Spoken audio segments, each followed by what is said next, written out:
É hora do esporte, meu caro Renato Senensati. Tubarão tá... Como é que continua o campeonato catarinense? Continua assim? O torcedor sabe. Continua com o Hercílio jogando, o Hercílio ganhando, o Hercílio liderando, o Hercílio invicto. Esse é o campeonato catarinense. Boa tarde, meu caro Renato Senensati. Boa tarde, João. Torcedor do Hercílio, eu ia dizer o torcedor em Tubarão, mas aí não é o torcedor em Tubarão. Tá dividido. Olha, meio. Tubarão tá numa guerra aí, a torcida tá... A rivalidade tá grande em Tubarão. O futebol é cíclico, né, João? Isso que é legal. O torcedor do Hercílio teve um cenário, por um período complicado, vendo o Tubarão, né, com o Luiz Henrique de presidente, disputando as finais do Campeonato Catarinense e tudo mais, jogando Copa do Brasil, e ele ficou na dele. Agora quem está curtindo a onda é o torcedor do Hercílio, e com todos os méritos, né? Pois é, aliás, o Hercílio lidera o campeonato, né? E o único invicto da competição até agora, e já se vão 7 rodadas, não é pouca coisa. Avaí e Joinville abriram a rodada e ficaram no 0-0. E os jogadores não podem reclamar. As jogadas surgiram, os lances de gol apareceram, mas as redes não balançaram em Florianópolis. O goleiro Douglas, do Leão da Ilha, ainda desfalcou o time após receber um cartão vermelho nesse lance. E foi isso na ressacada. Avaí 0, Joinville também 0. Em Itajaí, o Marinheiro foi surpreendido pelo Galo do Oeste, que venceu e assumiu a vice-liderança do estadual. O Concórdia marcou o primeiro com Marcelinho e o zagueiro Perema fez o segundo. Marcílio Dias 0, Concórdia 2. Mandando o jogo no Orlando Scarpelli, o Próspera não conseguiu segurar o Barra. O time de Balneário Camboriú balançou a rede com Felipe Baiano, que aproveitou o rebote do goleiro Igor. E na segunda etapa, Jean Carlos fechou a conta. Próspera 0, Barra 2. Na Arena Condá, com gol de Rodriguinho quase no fim da partida, a Chapecoense venceu o Figueira e se recuperou na tabela após 3 derrotas. Chapecoense 1, Figueirense 0. O Hercílio Luz segue cada vez mais líder. O Leão do Sul bateu o Cambura com gol de Luan Ferreira nos acréscimos do primeiro tempo. E ficou assim, Hercílio Luz 1, Camboriú 0. Em Jaraguá do Sul, o Brusque abriu o placar com 1 minuto de jogo com Alexandro. Diego Giardel, também de cabeça, fez o segundo do quadricolor. O moleque travesso descontou com Pedrinho e terminou assim, Juventus 1, Brusque 2. Bem, e aí, Renato? Bom, João, tem o Campeonato Catarinense, tem o Hercílio, que é, entre aspas, a surpresa. A gente está falando aqui reiteradamente, é um trabalho de continuidade.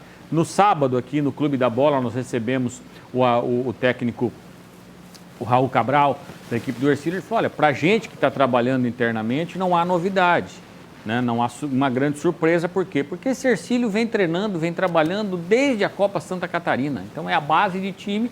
E a base de time, aí entrou o Rafael Lima, que é uma liderança, teve na Chapecoense, quando a Chapecoense foi da Série D para a Série A, e mais 2 ou 3 jogadores pontuais, e deu certo. Quem está reagindo na competição e de quem se esperava a reação é o Brusque. O Brusque encaixou 3 vitórias seguidas, já é segundo colocado, mas o Camboriú, o Concórdia, que é terceiro colocado, o Camboriú, que está na zona de classificação. Em contrapartida, você tem o favoritíssimo ao Campeonato Catarinense, que é o Avaí, fora dos 8 primeiros. Acabou de trocar de treinador, o Eduardo Barroca, quem foi anunciado. Então, a grande surpresa do campeonato até agora nem é o Hercílio estar pontuando, e sim o favorito. Por que o Avaí é favorito? Porque o Avaí é o representante catarinense na Série A do Campeonato Brasileiro. E passadas 7 rodadas, ele não está nem entre os 8. E sobre o Próspera fez 2 vitórias que ninguém esperava, e nos jogos que se esperava que ele pontuasse, ele não fez ponto nenhum. O Próspera tem uma tabela muito complicada, está muito difícil para o Próspera se manter na primeira divisão em 2022, e essa é a tarefa do Próspera. Estranha a campanha do Próspera, né? Porque diante dos grandes ele se agiganta, e diante dos pequenos ele acaba... Bem que o Criciúma fez isso também, teve um caminho... Qual que é a sua cidade natal, João Paulo? 3 Passos. Quando você era pequeno lá em 3 Passos, não passava filme do Robin Hood? Feijão Miúdo. Robin Hood, tira dos grandes. Tira dos grandes. Entrega para os pequenos.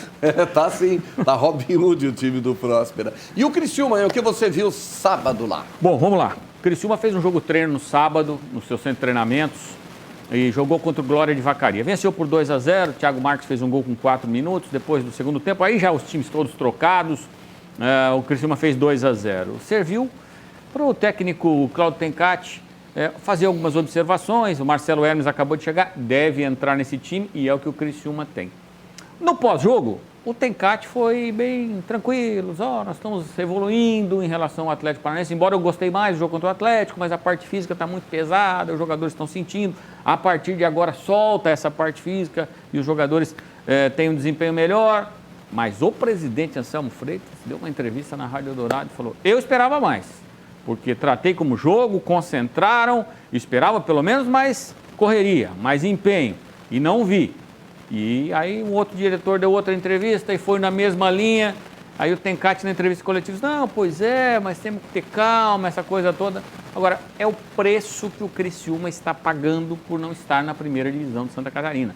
Você faz um jogo treino, por mais que você faça, concentra, queira criar um clima de jogo, e cerca de 200 torcedores compareceram ao centro de treinamento, isso aí foi muito legal, você não consegue colocar na cabeça do jogador que aquilo ali está valendo, e a intensidade ela é outra. Então o Criciúma paga essa conta, João Paulo, não tem como ser diferente. Tinha um jogo treino marcado para o dia 17 contra o Figueirense, agora em Florianópolis. O Figueirense, por questões internas, acabou optando por cancelar esse jogo treino. O Criciúma procura um adversário para, de preferência, fazer o jogo aqui, para não ter viagem, essa coisa toda. E depois, no dia 24, tem o jogo da Copa do Brasil, que mudou. Era à tarde, agora mudou para a noite. Obrigado, Renato.